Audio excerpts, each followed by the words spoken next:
right, good afternoon, everyone. Okay, so you're welcome to the next class. Okay, so we want to look at current electricity in today's class. All right, so subsequently we have treated electric field intensity in our videos on YouTube, and we have also been able to talk about capacitor, and we've been able to identify the various factors in capacitor as a device we use in storing electrical charges. All right, so current electricity. So what is the idea behind current electricity? So I want to quickly outline some things. Now we have what we call DC current, right, and we have what we call AC. All right, DC means direct current, while AC means what alternate current. So, but the part I want to deal with, okay, eventually we are going to be dealing with AC circuit, okay, but I want to deal with DC today. All right, now what is the concept behind direct current, and what are the factors to consider when you are treating direct current in current electricity? So here, one of the things we'll be studying here is what we call resistor. All right, we'll be studying resistor, we'll be studying electromotive force, EMF.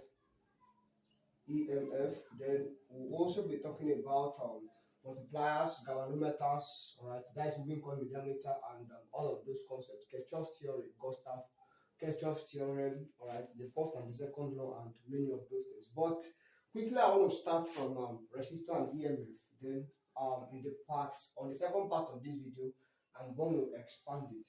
Okay, so what is resistor? Resistor is defined, so you can note it as a device, all right, that gives opposition to the flow of electric current or electric charge. Okay, resistor is defined as a device that gives opposition to the rate of flow of electric charge.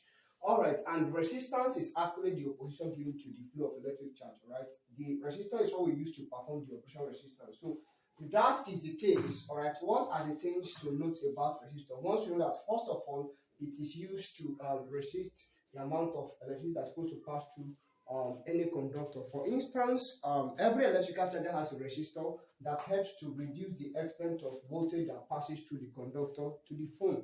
All right, so and the opposite of resistor is capacitor. So, and all of the concepts you have understand in capacitor as a way of arranging them in series and part of their function.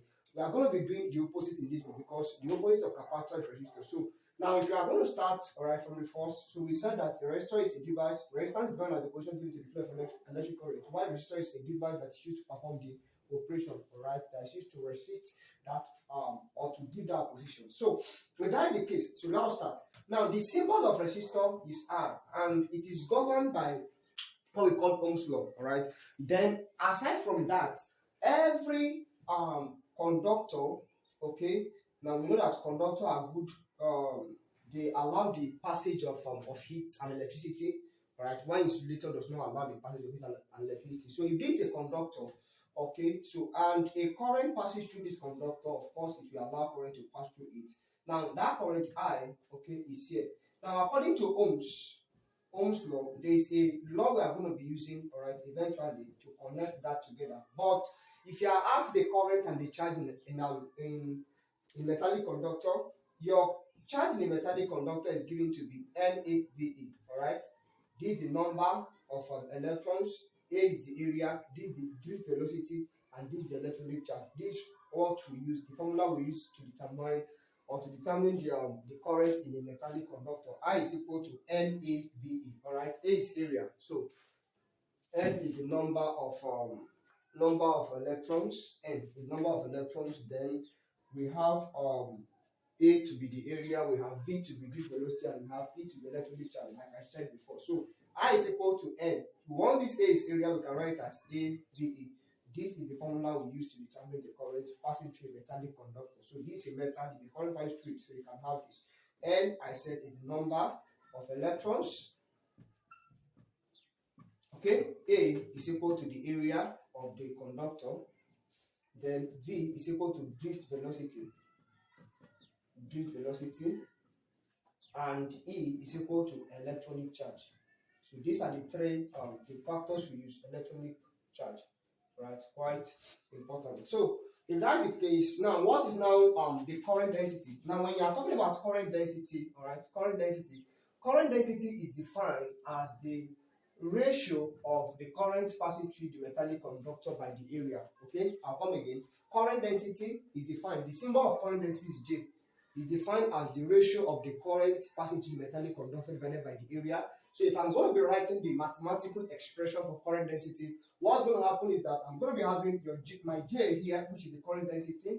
Okay, current density is equal to, so I said is the current passing through the metallic conductor, which is I, divided by the area, so I over A. Then I have my current density J is equal to, what is my I? My I is equivalent to, so I can write where I is equal to N, that is the number of moves, A, V, A. So anywhere I see, I'm going to be writing A, okay, N, A, V, E, then divided by the area. So I have current density to be A cancel A, this N, A, V, E, divided by A. So this thing has gone, then J is equal to N, V, E. Alright? So if your current in a metallic conductor is given to be I is equal to number of electron, area, velocity, and the electronic charge. And electronic charge was stated before is 1.6 times 10 raised to the power minus 19. So your current density is what? The number of electrons multiplied by the d velocity multiplied by the electronic charge. Quite important. So it's as basic as that. Alright. Now when you talk about the other concept like the charge, once this is a current in the metallic conductor, this is your current density. Now, what is the charge in the metallic conductor? All right. Now, in electrolysis, we understand the fact that our Q is equal to IT. Okay, Q is equal to current multiplied by the time taken. So, if you have to determine the charge, charge is equal to current multiplied by time taken rather. So, this charge is equal to IT according to electrolysis. We have two laws of electrolysis. We have the first law, and we have the second law by Faraday. Faraday first and second law of electrolysis. So, if this Q is equal to IT from electrolysis, then what is our value for charge in a metallic conductor? Charge in a metallic conductor. Okay, charge in a metallic conductor is given to be Q is equal to this metallic conductor. So it's given to be Q is equal to NAVE. Alright, so this charge, this number of electrons, this area, this velocity, and this the electronic charge. Alright, it's as easy or as simple as that. If you have to determine those concepts, alright, do all to calculate it very well. So I have a question here that I want us to solve. Alright, the question goes thus. The question says, calculate the magnitude of drift velocity. So we are looking for the drift velocity. V is equal to unknown. Of velocity of a metallic wire of an area 1 millimeter square. So area was given to be A is equal to 1 mm square. Of course, millimeter is a subunit, so it's not a standard unit. So you need to convert from the subunit to the standard unit. So 1 millimeter to meter is 1 divided by 1000. Then if it's millimeter square, you are now going to be having 1 over 1000, then all raised to power 2. So whatever value you have will give you the answer in meter square. So that's supposed to be area. Then they gave a current in the question to be 10 ampere. So you have I is equal to 10 ampere in the question. So area was given, velocity is what we're looking for. Then I is going to be 10 ampere. With a current of 10 ampere passes through the number of electrons per unit volume is 10 raised to power 12 electrons. So number of electrons is 10 raised to power 12. So what are we looking for? We're looking for V. So I've given already that I is equal to this N. I is equal to NAVE. So while we are looking for the value of V, so you have I is equal to NAVE.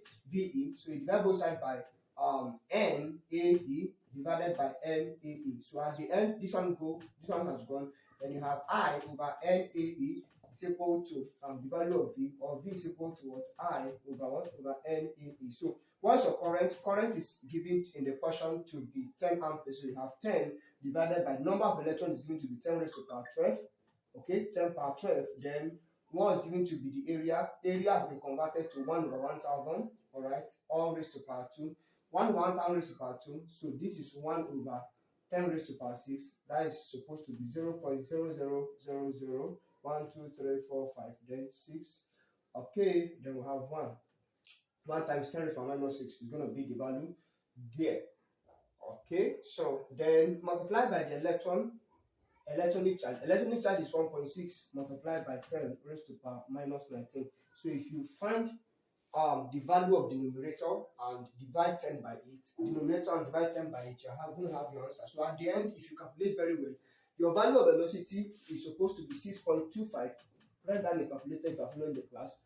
Then give the answer you have. That is 6.25 times 10 raised to power minus 3, right? I know it's calculator, so I have the values here already. So that is going to be the d velocity. So it's a basic question that you can easily be asked in the context of the three outline things there. Okay, so if you want to move on, we want to quickly talk about